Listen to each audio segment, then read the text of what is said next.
지하드란 무엇인가? 내면의 수양과 제국의 야망 사이의 분투. 흔히 폭력이나 테러, 성전을 떠올리게 하는 지하드는 본래 아랍어로 힘을 다 흔히 폭력이나 테러, 성전을 떠올리게 하는 지하드는 본래 아랍어로 힘을 다해 애쓰다, 분투하다, 노력하다 라는 뜻을 가진 다층적인 개념입니다. 이 단어는 문맥에 따라 내면의 수양이 될 수도 있고 공동체를 지키는 무력전쟁이 될 수도 있으며 권력의 야망을 채우는 명분이 되기도 했습니다. 여러분 환영합니다. 오늘 심층 설명 시간에서는 매일 뉴스 헤드라인을 장식하는 현대의 복잡한 지정학적 이슈들을 잠깐 걷어내 보려고 합니다. 대신 인류 역사상 가장 오해를 많이 받고 있는 단어 중 하나를 깊이 파헤쳐 볼 건데요.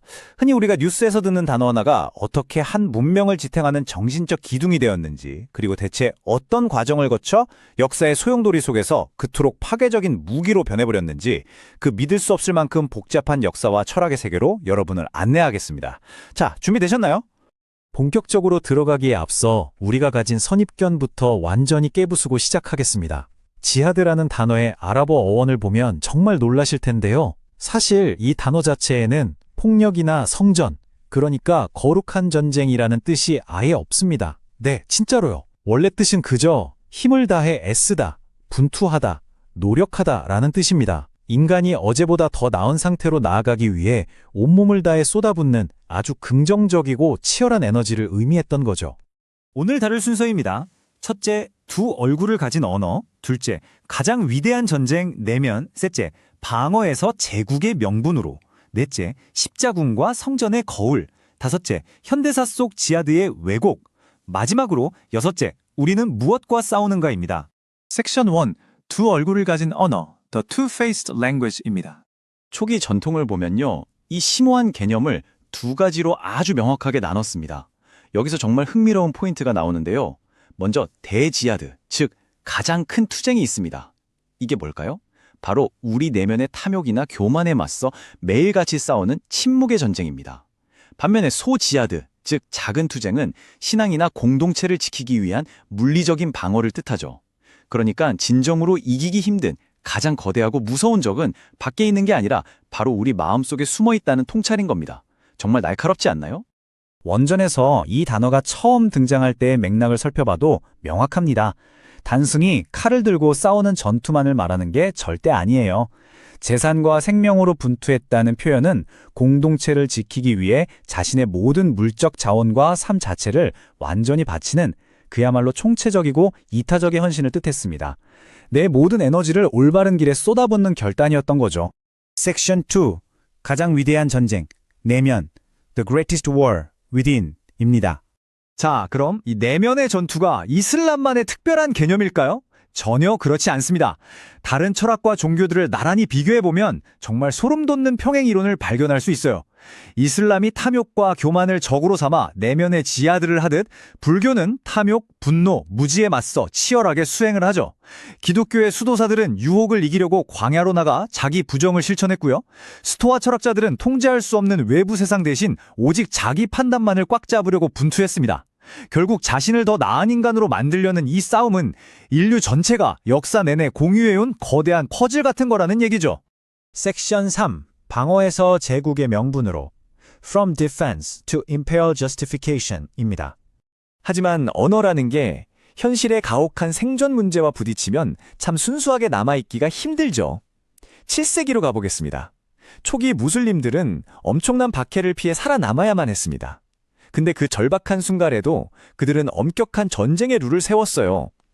여성, 어린이, 노약자 절대 건드리지 마라. 심지어 다른 종교의 성직자도 해치지 말고 사람들의 생계가 달린 과수원이나 농작물은 털끝 하나 건드리지 말라고 했습니다. 그러니까 초기에 허용된 무장투쟁은 그냥 아무나 다 베어버리는 무제한적 살육이 절대 아니었다는 걸 확실히 보여주는 대목입니다. 그런데 여기서부터 역사가 미친 듯이 속도를 내기 시작합니다. 기원후 622년 방어와 생존을 위해 발버둥치던 이 작은 공동체가요, 무하마드 사후 불과 100년도 안 돼서 시리아, 이라크, 이집트를 휩쓸고 페르시아에서 스페인까지 이어지는 어마어마한 제국으로 커져버립니다. 이게 어떻게 가능했을까요? 정치적 에너지가 폭발했고 주변 제국들이 마침 힘이 빠져 있었던 데다가 무엇보다 이 팽창을 완벽하게 정당화해줄 엄청나게 강력한 이데올로기 엔진이 가동됐기 때문입니다. 그리고 바로 이 지점에서 단어가 치명적으로 위험해집니다. 권력의 맛을 본 정치적, 군사적 리더들이 이 거룩한 단어를 납치해버린 겁니다. 남의 땅을 쳐들어가는 것도, 심지어 내부의 정치적 라이벌을 잔인하게 숙청하는 것도 전부 이건 신의 길을 따르는 신성한 의무야 라고 포장해버렸죠. 내면의 결함과 싸우던 그 숭고했던 투쟁이 한순간에 제국의 영토를 넓히기 위한 정치적 연료로 완벽하게 타락해버린 순간입니다. 섹션 4. 십자군과 성전의 거울 The Crusades and the Holy War's Mirror입니다. 그럼 이렇게 신앙을 무기화하는 게 이슬람 제국만의 문제였을까요? 천만의 말씀입니다. 12세기의 이슬람과 1095년 시작된 기독교의 십자군을 딱 붙여놓고 보면요. 정말 역사의 거대한 아이러니를 보게 됩니다. 양쪽 다 서로를 야만인이라고 불렀지만 하는 행동은 진짜 거울처럼 똑같았어요. 양쪽 다 전쟁을 신이 원하시는 일이라고 포장했고 전사자들에게는 천국의 보상과 죄사함을 약속했습니다. 이 끔찍한 피바람을 성질을 되찾는 거룩한 무장순례라고 똑같이 부르면서 말이죠. 이 시기를 얘기할 때 살라딘을 빼놓을 수 없죠. 그는 아주 복합적인 인물이었는데요. 지하드라는 개념을 갈기갈기 찢어져 있던 중동 파벌들을 하나로 뭉치게 하는 기가 막힌 정치적 도구로 썼습니다. 하지만 1187년에 마침내 예루살렘을 탈환했을 때 그는 이전 정복자들처럼 피해 학살을 벌이지 않고 오히려 엄청난 관용을 베풀었습니다. 이게 우리에게 뭘 말해줄까요? 단어 자체는 그냥 도구일 뿐이라는 겁니다. 사람을 살릴지 죽일지는 그 단어를 손에 준 리더의 도덕적 나침반이 결정한다는 걸 명확히 보여주는 대목이죠. 섹션 5. 현대사 속 지하드의 왜곡 The Distortion of Jihad in Modern History입니다. 자, 이제 시간을 훅 건너뛰어서 현대의 지정학적 위기 속으로 들어와 보겠습니다. 지금 뉴스를 장식하는 현대 테러리스트들은 과거 그 엄격했던 비전 투원 보호 같은 고전적 룰은 아예 쓰레기통에 처박아 버렸습니다. 이들이 고대의 성스러운 언어를 끌어다 쓰는 건 신앙심이 깊어서가 절대 아니에요. 실패한 국가 시스템, 극심한 빈곤, 강대국들의 군사 개입, 그리고 청년 실업이 만든 정체성의 위기, 바로 이 끔찍한 현실에서 터져나오는 폭발적인 분노를 정당화하기 위해 성스러운 언어의 껍데기만 쏙 빼서 이용하고 있는 겁니다. 참 씁쓸한 현실이죠. 여러분, 오늘 이 심층 설명에서 딱 하나만 기억하셔야 한다면 바로 이겁니다. 고귀한 언어가 어떻게 파괴적인 무기로 흑화하는지 그 5단계를 꼭 기억해 주세요.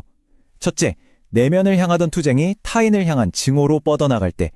둘째, 방어를 위한 생존이 타인을 짓밟는 정복의 변명이 될 때. 셋째, 순수한 신앙이 정치 권력을 잡기 위한 도구로 전락할 때.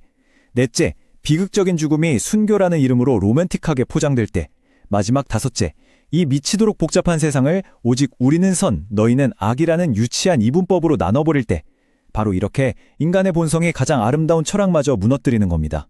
섹션 6. 우리는 무엇과 싸우는가? What are we fighting? 입니다. 자, 이제 제국의 야망, 십자군, 테러리즘 같은 무겁고 끔찍한 정치적 장막들을 다 걷어내 볼까요? 이 개념을 제일 처음에 순수한 형태로 되돌려 놓으면요. 결국 이건 삶의 팍팍한 현실에 맞서 포기하지 말고 분투하라 라는 보편적인 외침입니다. 스마트폰이나 나쁜 습관에 중독된 자신과 싸우는 것, 화가 치밀어 오를 때 꾹 참고 침묵을 상징하는 것, 경제적으로 힘들어도 정직하게 일해서 땀 흘리는 것, 아픈 몸을 이끌고 묵묵히 매일 재활하는 것, 나이가 들어도 배움을 포기하지 않는 것, 결국 매일매일 더 나은 데가 되기 위해 치르는 이 모든 과정이 우리 삶의 진짜 위대한 분투인 셈이죠. 이 긴 역사의 여정이 우리에게 남기는 건 결국 아주 개인적인 질문 하나입니다. 특정 종교나 시대를 완전히 떠나서요. 더 나은 인간이 되기 위해 나는 오늘 내 안에 어떤 것과 치열하게 싸우고 있는가? 오늘 밤 여러분 각자의 마음속에 있는 그 조용하지만 위대한 전쟁터는 어디인지 한번 좀 깊이 생각해 보시는 건 어떨까요? 그 답을 찾는 과정 자체가 이미 의미 있는 투쟁일 때니까요. 끝까지 함께 탐구해 주셔서 감사합니다. 결론적으로 진정한 지하드는 적을 죽이는 무력이 아니라 적을 악마로 보지 않으려는 절제이자 나는 오늘 무엇과 싸워야 더 나은 인간이 되는가를 묻는 내면의 싸움입니다. 인간은 가장 신성한 이름으로 가장 잔혹한 짓을 저지를 수도 있지만 동시에 자기 욕망을 이기고 더 높은 도덕을 향해 나아갈 수도 있다는 것을 지하드의 역사가 보여줍니다.